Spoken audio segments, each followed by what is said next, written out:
Hey, welcome to On the Peg. I'm your host, the Mad Montreal Man. And yeah, if you think you've seen me on another YouTube channel called Mad Montreal Man, that's me. I do two channels. But no, here on the Peg, we basically review toys. Basically what I collect. If you didn't have a hint, I collect toys. Yep. Well, I hope you're in for an out-of-the-world experience on today's show because we're going to be starting off the show with Wave Rider. Oh, that's right. Yeah. DC Multiverse Waves Rider. We're going to take a look at him today. But because I was at my favorite store, my pre-order came in. Can you guess where I shop? That's right, GameStop. Well, I pre-ordered this quite some time ago. I'm happy it finally came in. So today, not just Wave Rider, not just having a vintage toy to look at or a guest, we're also looking at Lobo. But this will come later in the show. Let's start off with Wave Rider.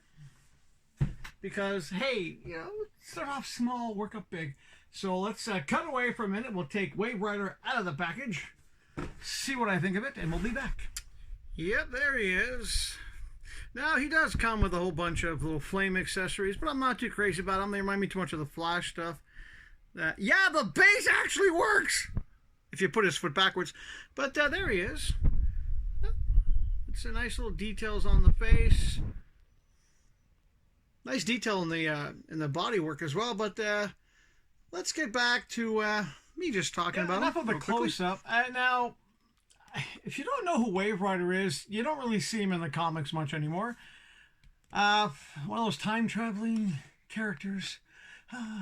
But he is a space going traveling. I mean, actually, I'm surprised he's actually fairly heavy when it comes to action figures. He's actually a thick body. I like the detail. I actually like the detail. I like the fact that it's not another Batman. Thank you, Mr. McFarlane, for doing a figure that not most people would think about. I still want my Rocket Red. I still want to make ice and fire, make the Justice League International team. I'm still waiting for those. But no, he does come with two other hands. One's a fist, one's a hand doing this. I don't know why. Do I regret getting him? Heck no. He's actually a pretty bulky figure. The only thing I don't like about him, the hair. I know the character was always like moving, but his hair didn't always stick out that way. It's kind of like, you can imagine putting him on, you have to have, there's a wind blowing constantly in that direction. But no, face sculpt, I really liked it.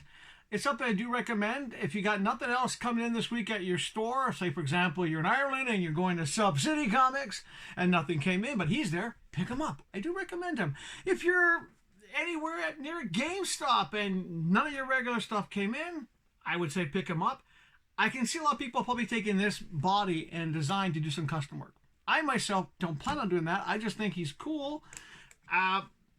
It's one of those rare characters that I just think is neat. Even though I can see someone basically shaving this off and making a gold from the middleman, but I like him. He's cool. I do recommend him. If you haven't ordered them, I do say pick him up. Just because of the fact that a lot of people aren't going to know who this character is. Because most people, when they see action figures, they think the Marvel Legends. They think, the big DC3, Superman, Wonder Woman. Still waiting for my pre-order on that one. And, of course, Batman. And McFarlane is a fan of Batman, as you can tell by the amount of Batmans and Supermans we have to still review. But, no, Wave Rider, I do recommend picking him up. He's definitely one of those, especially if you're doing like a space faring series, like all DC characters that can go into space. Or time traveling. Hey, that reminds me, where's Rip Hunter? We got Booster Gold. We have Wave Rider now. We need Rip Hunter. Just saying. And I wouldn't mind if, Mr. McFarlane, this is to you. I wouldn't mind if you start doing characters that we don't really see that much of. I mean, Challenges of the Unknown 4-pack. I'm crazy enough to buy that. Yeah, it'd be cool. I would like to see, Space Ranger. Even some retro comic book characters. I mean, I know you're doing the retro first appearance of Mr. Freeze. Why not do some of these other characters? Like, I would love to see a DC multiverse. Warlord. Yes, Travis Morgan, the Warlord. Do that book. Like, do Warlord, Maurice, Maria. Ah, those would be cool to have. But I'm digressing. We have Wave Rider out of the package now. You've taken a look at him. Let's go to the next segment, which is a guest host. And this is a guest host by request. That's right. You'll see in a second. So let's go to our wonderful next guest host. And we'll be back after a little bit for me. Greetings and salutations to I, Peter. How are you doing today? This is for Shane. Shane, lad. I heard you bugged the producer to put me back on the show, so here I am. I do admit, though, it's a good thing I got my flask, because I needed the flask, because, the thing the producer got for me, I don't know why, it was another Witcher toy. That's right, I'm doing another Witcher. Good thing I had some scotch to watch that series. Yeah, you see what I mean? The producer got me another Gerald. This time it's Gerald screaming. That's right, Henry Cavill's going, I can't believe they ruined The Witcher. Good old flask waiting for me. It's right there, right in front of me. You can see the top of it. I can't show you because you can't show alcohol onto YouTube. But oh boy, as soon as I'm done filming this, I'm finishing filming that. Alright, so let's cut away, get him out of the package, get it over with. Hey, that's right, another Witcher toy. I don't mind being on the show, but give me something good. Did you quit giving me this Witcher stuff that you know it's painful to watch Henry Cavill, that great lad, Henry Cavill, being screwed. I digress. Let's get him out of the package already. Poor Henry Cavill. That's not even a good face shot. They don't do the man justice. Alright, action figures there. It's like Netflix is taking advantage of the show. A show that sucks. I hope they don't do any more of the Witch Her series anymore. Sorry for the focus. I just finished me flask, you know. But yeah, it's Gerald screaming. His face is turning blue because he's dying. The show is dying because Henry Cavill has no input in it. Can't wait till the Warhammer. Hope the Warhammer toys have his face better than this. Well, there you have it. It's out of the package. I talked about it. And I'm done. I finished my flask.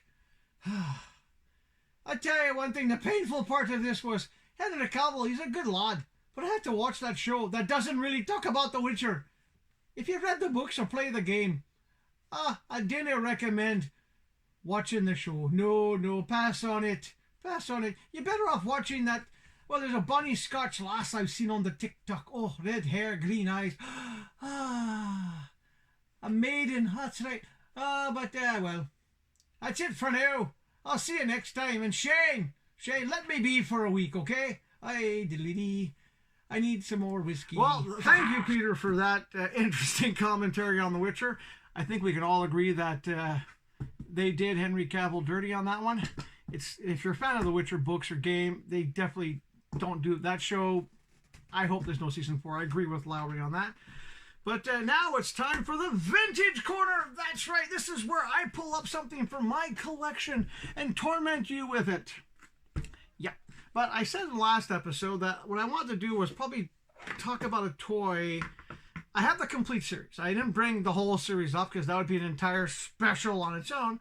But I wanted to talk to you about the toy that started me collecting again after that horrible nightmare with my mother getting rid of all the G.I. Joes I bought and was saving to do a big commercial.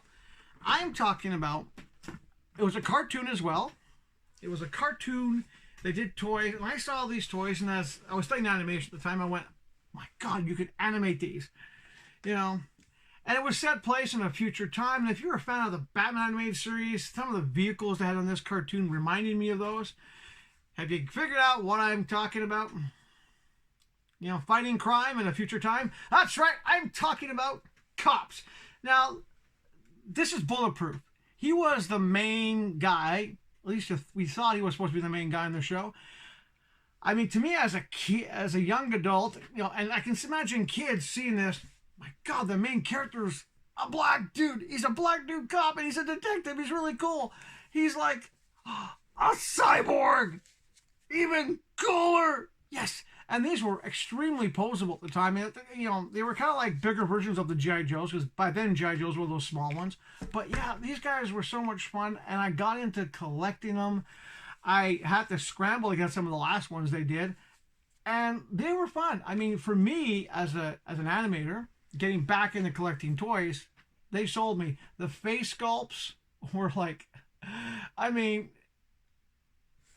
they were just so much fun to do. And of course, apart from having the detective, eventually the show switched to a more traditional looking guy, long arm. That's right, he had a thing that would shoot a handcuff out and arrest you. And of course, one of the reasons why parents didn't like these toys, firecracker guns. That's right, you would put a snap cap in there, pull back, and pop. Not safe for children, but great for people like me. People who wanted toys that were just different. They were fun to have. They were fun to collect too as well. The cartoon was amazing.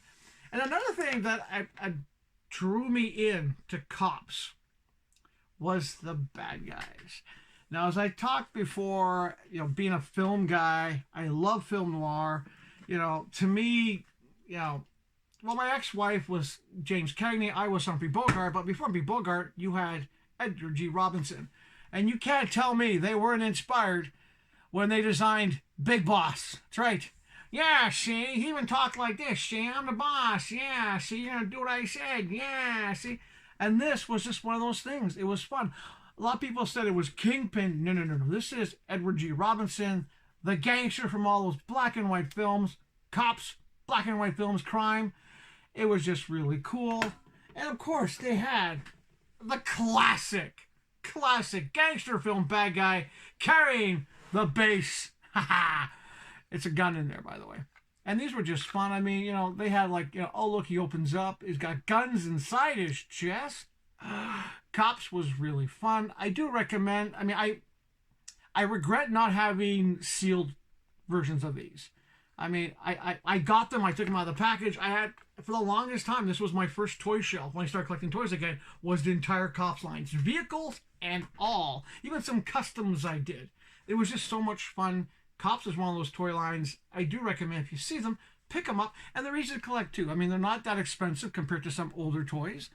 But they're hard to get and harder to find. I have yet to see a sealed Cops action figure here in Ottawa.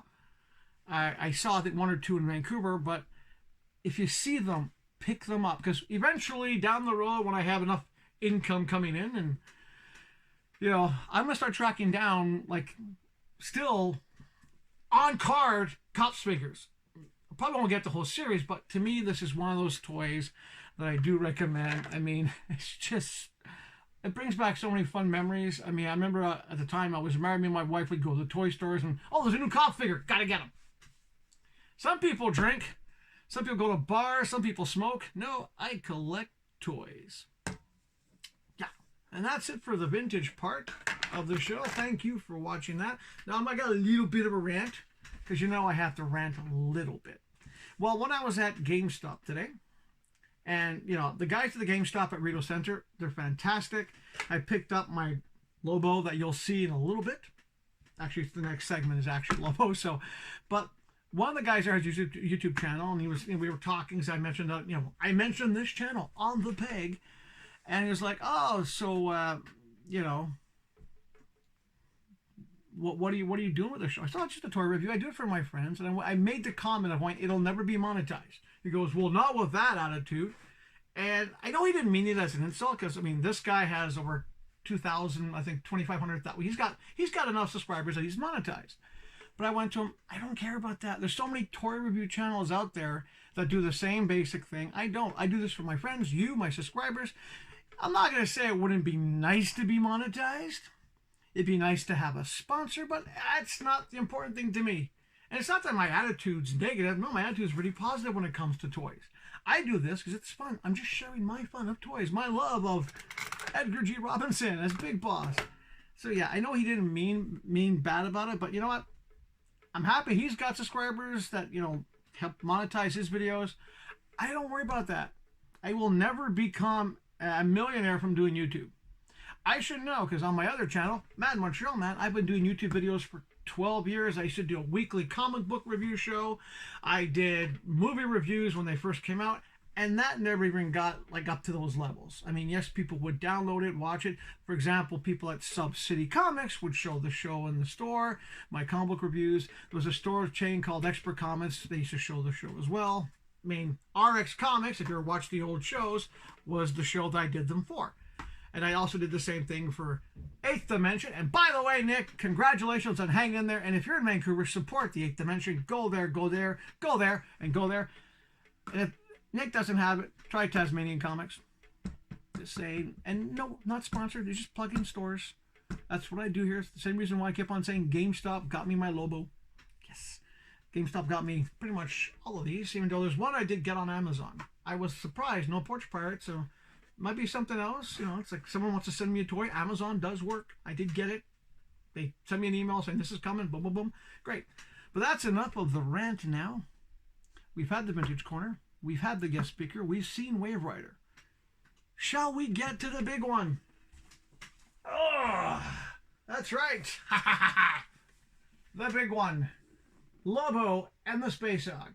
So I'm going to take this out of the package and drive a whole bunch of people going, but it's mint in package, you've ruined the value. No, I haven't ruined the value. I've made yours mint in package worth more. But for me, the value is having it out. And I'll be back in a bit.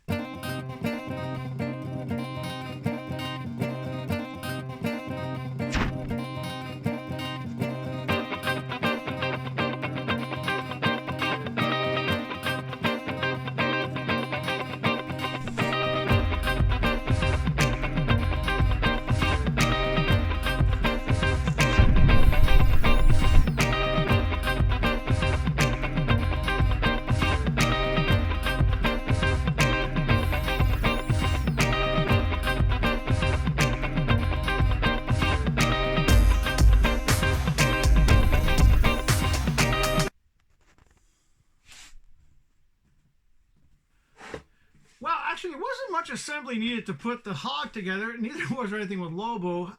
I mean, nice heavyweight to Lobo. Oh, and if you're wondering, this is how long I've loved Lobo. I've got the binders with Lobo on it. This was the DC binder way back when. It was mostly meant for cards, but I picked it up anyway. I mean, I was going to wear a Lobo t-shirt and pull out the wisdom of Lobo, but everyone's done that joke. But I want to talk about the toy. And if you don't like the show, that's right. Too bad.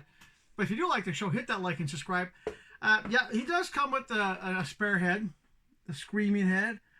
I like the head that came with. It makes me think of Lobo. He also has the chain. I didn't want to put it on because he's already heavy. And there's no extra base. There's no little base for him. But yeah, the bike is surprisingly light. It doesn't weigh anything. I do like the base they gave Lobo. And you can take the bike off and put him on it. I did try that.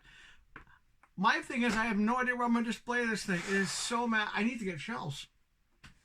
But it is exactly what I was expecting. A cool freaking vehicle for the main man himself, Lobo. Articulation's fantastic as well. And he doesn't even need the base. He actually can stand on his own. Let me slide this over and you can see. He actually does stand on his own. I love it. I love the details. This is something I recommend. I know you're thinking the price point is high. Keep in mind, I pre-ordered this back when I was working so long ago. I got so many things on order, but thankfully for me, they're not due till March, April. A lot of stuff that may be available through McFarlane Store now, but I get it through GameStop, of course. But no, I really do like it. I do recommend getting this one. It's especially if you're a Lobo fan. If you're a Lobo fan, definitely pick it up. I mean, the action figure alone is amazing. It is one of the best sculpts of Lobo. It makes me think Simon Bisley. I just like it. Problem I have is I have no idea where to put the Space Hog. There is one thing though. I think instead of the dog, which is cool, I think would have been really cool. And if you're a fan of Lobo, you know what I'm talking about. Space dolphins. Can you imagine having this with a nice big black background or space background, having 3 space dolphins and Lobo just smiling? That would have been perfect. That would have been amazing to have that. Maybe I should buy some of those plastic dolphins somewhere and just eventually do a diorama with that. Now, here's something you're not going to have too many people say about Lobo. You might think I'm insane for saying this. Sorry, Lobo. Oh, by the way, Lobo wants to know what kind of grade I gave him. So here's Lobo's report card. Basically, Lobo, yeah, fantastic. Yeah, it's basically, he can be anything he wants. Lobo, here's my report card for you. If you want a closer look, it is Lobo's report card. But getting back to my point, you're going to think I'm crazy for saying this, but there is something. Maybe I'm the only one in the entire universe who wants to see this action figure. But it would also lead to a whole line of other action figures, which I think would be cool as well. Lobo's first appearance in Omega Man. If you remember that costume, I think it'd be great to have a first appearance Lobo.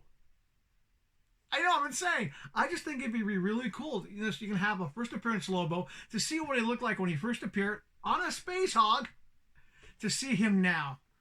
I think it'd be fantastic. It would also give McFarlane a good reason to do the Omega Man. Another great comic book, which I'll probably talk about one of these days here when I do like a comic book thing, maybe on the retro comic book look on the Mad Montreal Man channel. Yeah, we'll be doing retro comic books on Mad Montreal Man.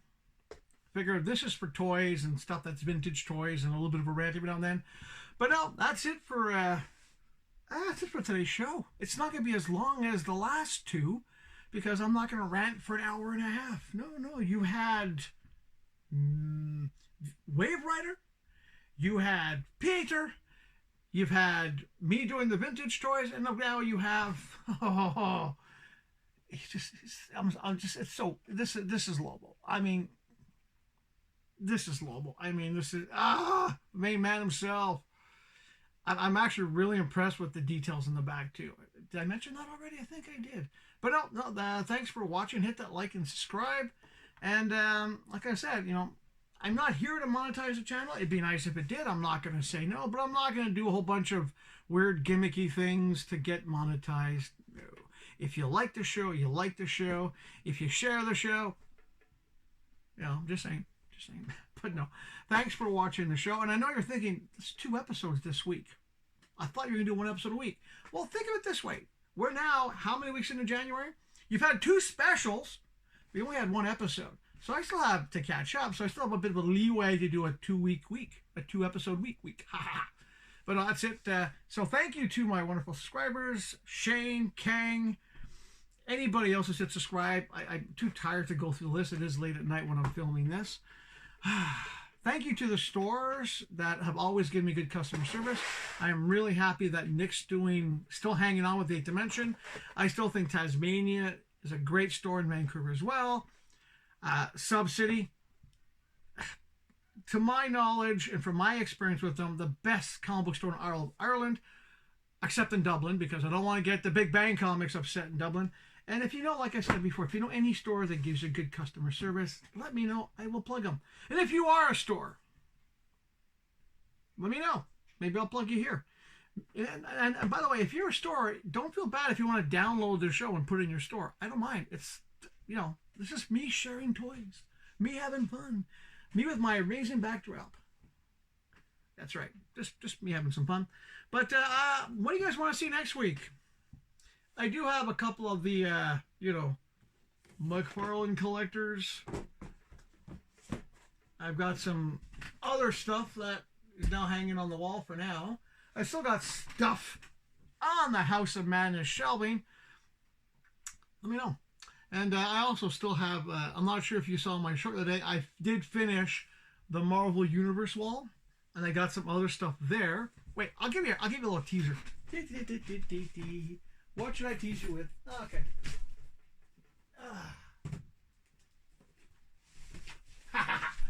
All right, we're going to end the show with this little teaser. Now, I know you've seen the Marvel Universe small packages. Did you also know they made boxes? Yep, here's an X-Force box. Look, it's got Wolverine, Deadpool, and Warpath. Now, if you guys like the show, and you share the show, and say maybe we start climbing more with a few more subscribers. Say, for example, we get 10 subscribers by next week. I'll open this up. Why not? I'm crazy. I'm mad. I'm the Mad Munchauman, and you just watched On the Peg, Season 3, Episode 2, and we'll see you next time. Hit that like and subscribe. Doesn't hurt.